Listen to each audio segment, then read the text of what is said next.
하나님의 역사는 때로는 단번에 순서 없이 한 번에 이루어지는 경우도 있는데, 하나님의 역사는 대부분이 과정을 거칩니다. 그것은 여러 가지가 이유가 있겠죠. 10장에서 사무엘을 통해서 사울 왕에게 기름을 부었어요. 그렇다고 왕이 된 건 아니죠. 기름을 붓는다는 것은 공식적으로는 하나님의 권위가 그에게 주어졌다라고 하는 상징이죠. 그건 사무엘과 사울이 둘이서 한 일이었고, 그 다음에 쭉 내려가 보면 후반부에 하나님의 신이 사울에게 임해요. 그래서 사울이 스스로 하나님이 자기에게 임하셨다 하는 그런 증거, 그걸 내증이라고 그랬잖아요. 확신을 갖게 합니다. 그러나 아직 사울은 백성들 앞에서 아직 활동은 시작하지 않았어요.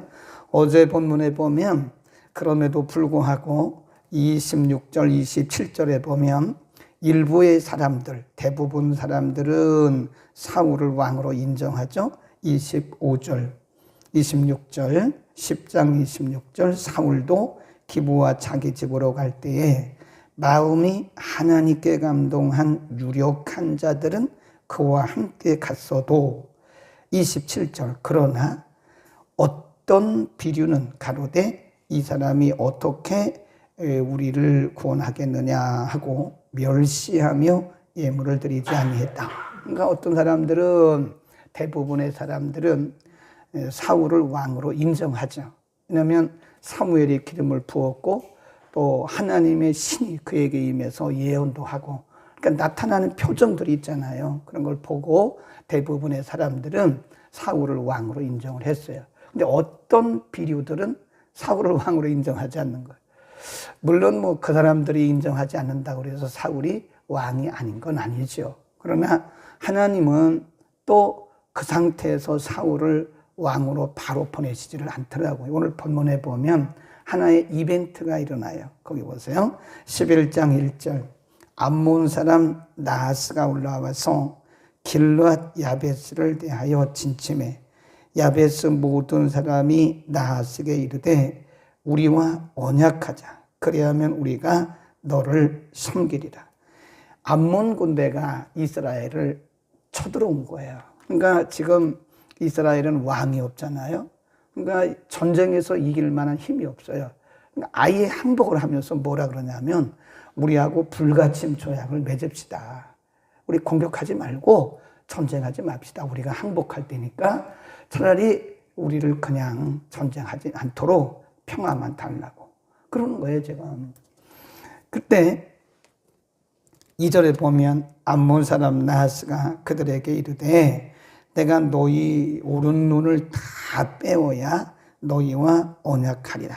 내가 온 이스라엘을 이같이 모욕하리라. 야베스 사람들이 가로되 우리에게 일주일만 주시오. 그러니까 그렇게 불가침 조약을 맺자 그러니까 암몬 군대 나하스가 말하기를 우리 불가침 조약 안 맺는다. 우리가 너희 남자들 오른쪽 눈 탁 빼면 그때 우리가 불가침 조약 맺을게. 그러니까 이스라엘 백성들이 일주일만 시간을 달라. 그렇게 얘기를 하는 거예요. 이 소식을 누가 들었나? 자, 5절 보세요. 마침 사울이 밭에서 소를 몰고 오다가 가로되 백성이 무슨 일로 우느냐? 그들이 야베스 사람의 일로 고하니라. 6절 시작. 사울이 이 말을 들을 때에 하나님의 신에게 크게 감동되매 그 노가 크게 일어났다. 이 굉장히 중요한 말씀이에요. 왕으로 기름 붓고 하나님의 영이 임했지만 사울이 아직 정식으로 활동을 하기 시작은 안 했거든요. 그러니까 밭에서 소를 몰고 오는데 그 소리를 들은 거예요. 이게 무슨 소리냐? 그러니까 이게 암몬 군대가 쳐들어왔는데 우리가 이렇게 슬픔에 빠졌다고 그러냐? 그 말을 듣는 동시에 하나님의 신이 그에게 임하면서 속에서 이 끓어오르는 열정이 오르게 되는 거예요. 그래서 군대를 모아요. 거기 쭉 가보면 8절에 보면 사울이 벳색에서 그들을 계수하니 이스라엘 자손이 30만이요 유다 사람이 3만이라. 그래서 그 군대 33만 명을 끌고 가가지고 승리를 합니다. 11절 시작.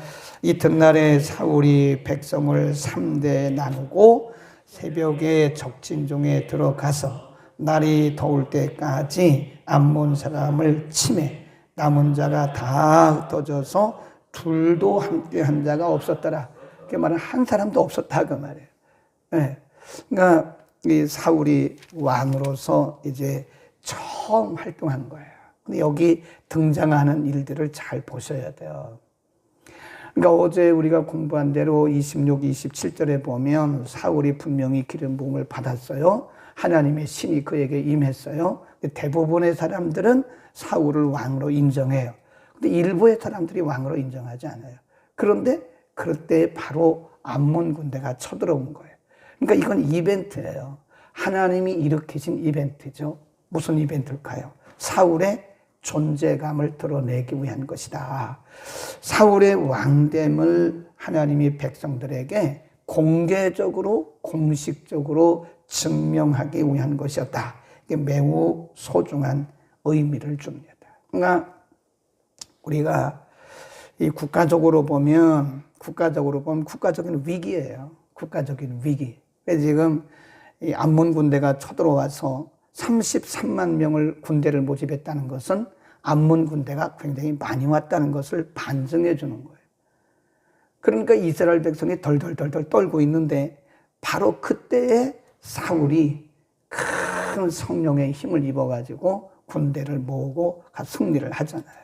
그러니까 이게 이 위기, 국가적인 위기라고 하는 것은 일반적으로 볼 때는 국가적인 위기지만 사실은 하나님이 사울을 위해서 일으킨 이벤트예요.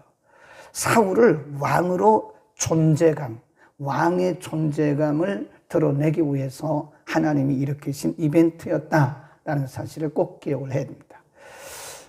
사울의 왕됨을 증명하기 위한 것이다. 그러니까 우리가 우리의 인생 여정 가운데서도요, 이런 일들이 가끔 일어나요.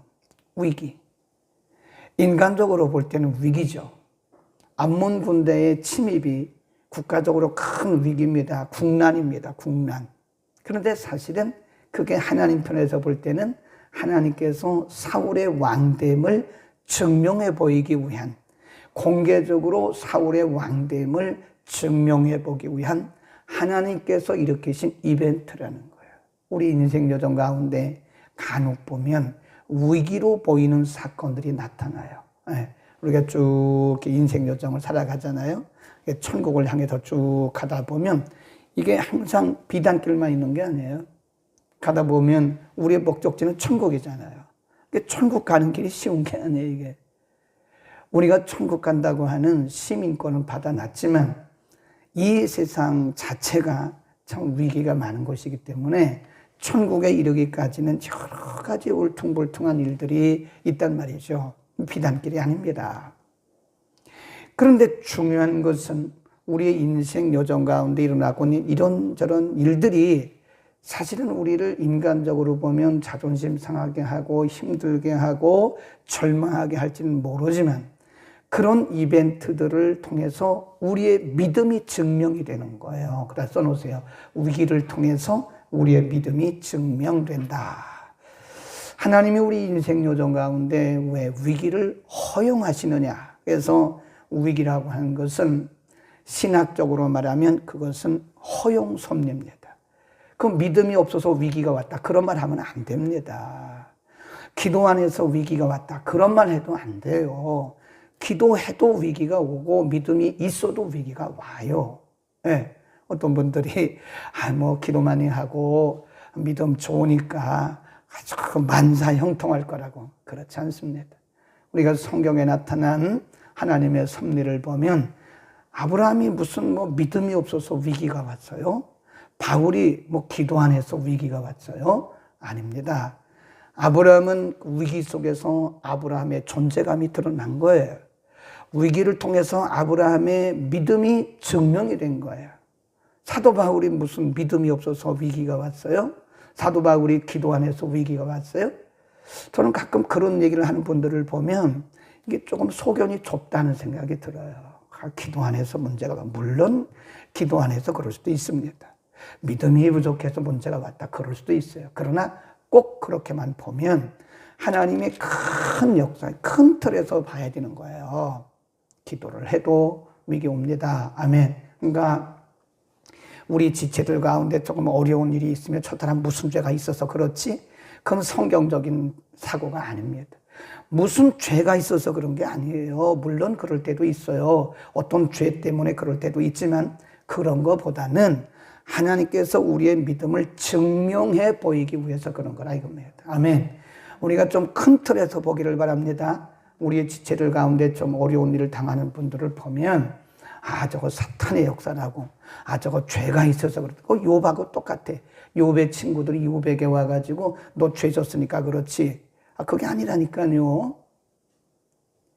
욥의 욥됨을 증명해 보이기 위한 거예요. 욥의 믿음을 증명하기 위해서 하나님 욥에게 그런 고난을 주신 겁니다. 그러니까 우리 지체들 가운데 어떤 위기를 만나고 시험받은 분들에게 기도 안 해서 그렇다고 막 책망하거나 믿음이 부족해서 그렇다고만 그렇게만 그냥 일반적으로 말하면 안 돼.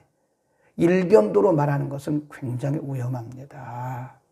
그래서 하나님께서 당신을 위한 계획이 있을 거라고, 하나님이 이 집사님의 믿음을 아주 증명해 보이시고 단련하시기 위한 뜻이 있을 거라고 속으로만 생각하세요.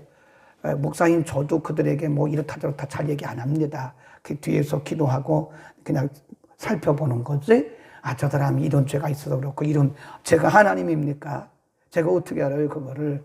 무슨 죄가 있어서 그런가, 왜 그런가, 뭐 그러지 말라라니까요. 그건 하나님의 원대하신 크신 계획 속에서 그 사람의 존재감, 그리고 그 사람의 믿음을 증명해 보이기 위한 것이다. 아멘. 우리가 그런 거 있잖아요. 이 강한 예를 들어서 홈이 있잖아요. 홈이 뭔지 아세요? 농기구가 있는데 그 홈을 만들 때 그냥 만드는 게 아니에요. 쇠를 풀무불 속에 넣었다가 뺐다가 물에 잠갔다가 풀무불 속에 넣었다가 물에 잠갔다가 또 때렸다가 이러면서 호미가 나와요. 그 호미 한 자루가 나오기까지는요, 그 대장장이가 수백 번 때립니다. 수백 번. 불에 넣었다가 빼서 때리고 물에 넣었다가. 이거 담금질이라고 그래요. 담금질. 담금질 할수록 쇠가 강해져요. 이게 처음에 제철소에서 나온 그 쇠는요, 별로 세지를 않아요.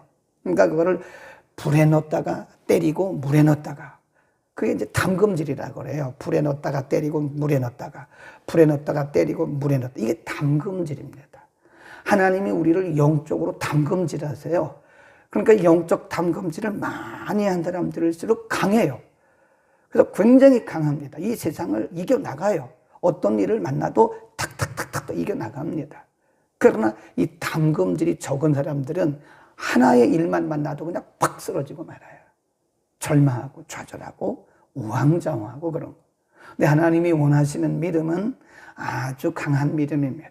그러니까 우리 인생 요정 가운데 오는 위기들이 우리를 힘들게 해요. 사실은 힘들고 아프고 쓰고 그렇습니다. 그러나 그런 위기를 통해서 우리의 믿음이 뭐 되고 있어요? 증명되고 있는 거예요. 믿음의 담금질을 하고 있는 거예요. 아멘. 우리는 꼭 기억하셔야 됩니다. 하나님이 지금 사울의 존재감을 드러내기 위해서 하나님이 이런 국가적인 위기를 준 것이다. 그러니까 어떤 위기가 딱 오면 이거 나를 위한 것이구나.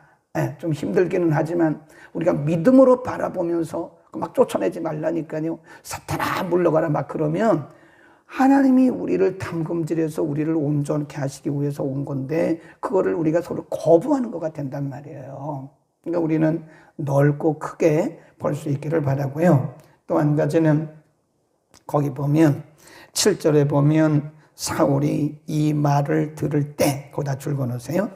사울이 이 말을 들을 때 하나님의 신에게 크게 감동됨에 그 노가 크게 일어났다. 이게 하나님의 영이 하신 거예요. 성령이 하신 거예요. 말을 듣는 순간에 지금 이 암몬 군대가 쳐들어왔고 이스라엘 백성들이 이렇게 쩔쩔쩔쩔 맨다는 그 슬픔에 빠졌다는 절망에 빠졌고 두려움에 빠졌다는 그 소식을 듣는 순간에 하나님의 영이 그를 감동하신 거예요. 속에서 열정이 일어나는 거예요. 불같이 일어나는 거예요. 그게 하나님이 주신 마음입니다. 하나님이 일을 하실 때는요, 순간적으로 와요. 그래서 제가 늘 그러잖아요. 이렇게 누구하고 대화할 때 스쳐가는 얘기도 함부로 그렇게 그냥 그러려니 하고 여기면 안 돼요. 이렇게 스쳐가는 그 말 속에 하나님의 놀라운 응답이 많이 있더라고요. 예. 모든 사람이 다 그런 건 아닌데 어떤 분에게는요, 그 말을 듣는 순간에 이렇게 확 하고 이렇게 열정이 생겨요. 아, 저거구나. 그게 하나님께서 우리를 쓰시는 하나의 시간이고 그게 표시입니다. 아무나 그런 열정이 생기는 건 아닙니다. 그러니까 제가 그러잖아요. 이렇게 목사님이 강단에서 얘기할 때 저 얘기를 왜 하시나 그렇게 생각하지 말고 가만히 있으라고. 가만히 있으면 하나님이 누군가의 가슴을 지금 치고 계세요. 네. 여기 아니면 온라인으로 지금 한 30명 이상 보고 계시니까 온라인으로 보시는 분들 중에서도 불이 일어난 분이 계세요. 그러니까 그 불 쓰시는 거예요. 그러니까 모든 사람이 다 그런 건 아니라니까요. 그러니까 사울이 그 얘기를 듣는 순간에 하나님의 영이 임함과 동시에 분노가 일어난 거예요. 무슨 분노죠? 국가를 위한, 나라를 위한 그런 분노가 녹아 확 오른, 그게 뭐라고, 패션이라고 그래요. 패션, 열정이라고 합니다. 패션. 아니, 패션 그거 말고 피 나가는 거, 패션. 그런 패션이, 열정이 우리 가운데 확 올라. 아, 그러면 하나님이 나를 쓰실 때구나. 하나님이 내게 지금 사인을 주시는구나. 근데 어떤 분들은 그걸 몰라요. 이렇게 말씀을 듣다가, 말씀을 읽다가, 무슨 대화를 하다가 하나님께서 패션, 그 열정을 확 넣어주셨는데, 그걸 모르는 거예요. 그러면 놓친 겁니다. 놓친 거예요. 차례예요, 그게. 하나님이 나를 쓰실 시간이에요. 그런데 그거를 우리가 감지하지 못하거나 감지는 했는데 그걸 놓쳐버리면 영원히 기회를 잊어버릴 수도 있습니다. 우리 기도하다가 어떤 마음이 올 때는요, 즉시 행동하세요. 기도하는데, 야, 너 얼마 갖다가 누구 좀 갖다 줘라. 누가 어려운데, 요즘에 어려운데 갖다 얼마 좀 줘라. 얼른 하라니까요. 그게 기회예요. 하나님이 주실 기회. 그런 생각이 스쳐 지나가는 거예요. 하나님이 귀에다가 막 들려주실 때도 있지만 그건 드물고, 기도 중에, 말씀 중에, 묵상 중에, 설교 중에, 예배 중에, 찬송 중에 탁탁탁탁 스쳐가요. 열정을 심어줘요. 하나님 그렇게 일하시는 겁니다. 아멘. 일어나는 하나님의 열정과 지혜라는 거예요. 그런 지혜를 통해서 하나님이 일하시는 거지, 우리가 눈을 딱 감고 이렇게 있는데 무슨 하늘에서 감이 떨어집니까? 그건 미신 믿는 거예요, 여러분. 하나님은 그렇게 하시지 않아요. 그러니까 항상 우리의 안테나를 하나님께 맞추고 항상 깨어 있어야 돼요. 그래야 우리가 하나님의 음성을 잘 감지할 수 있는 거다. 아멘. 기도하겠습니다. 거룩하신 우리 아버지 하나님, 은혜 주심을 감사합니다. 오늘 사울이 하나님께 기름 부음을 받고 하나님의 신이 임했음에도 불구하고 하나님께서 또다시 사울의 존재감을 드러내시고 하나님이 사울을 왕 세우셨음을 증명하기 위해서 암몬 군대를 하나님께서 파송하신 것을 공부했습니다. 인간적으로 바라보면 국가적인 위기지만 사실은 하나님께서 사울의 존재감과 사울의 왕됨을 증명하기 위한 하나님의 이벤트였음을 우리가 오늘 상고했습니다. 우리의 인생 여정 가운데서도 우리가 예상하지 못하고 전혀 예측하지 못했던 일들이 일어나 우리를 힘들게 하고 때로는 절망하게 하지만 사실은 그러한 사건들을 통해서 우리의 믿음이 증명되고 우리의 하나님의 자녀됨의 존재감이 드러나는 것을 오늘 우리가 상고했습니다. 거룩하신 아버지, 우리에게 주시는 여러 가지 말씀을 통한 하나님의 메시지를 잘 듣고 뿐만 아니라 우리의 삶의 현장 가운데서 일하시는 하나님의 메시지를 잘 듣고 하나님과 동행하고 하나님의 일하심을 경험하는 우리 모두가 되게 하여 주옵소서. 우리의 영적 감각이 무뎌서 하나님이 말씀하셔도 듣지 못하고 하나님이 우리 가운데 열정을 주셔도 알지 못하는 어리석은 자들이 아니라 우리의 영적 감각이 민감해서 하나님과 늘 교제하고 하나님과 동행하는 멋진 우리의 인생이 되게 하여 주옵소서. 예수 그리스도의 이름으로 기도드립니다. 아멘.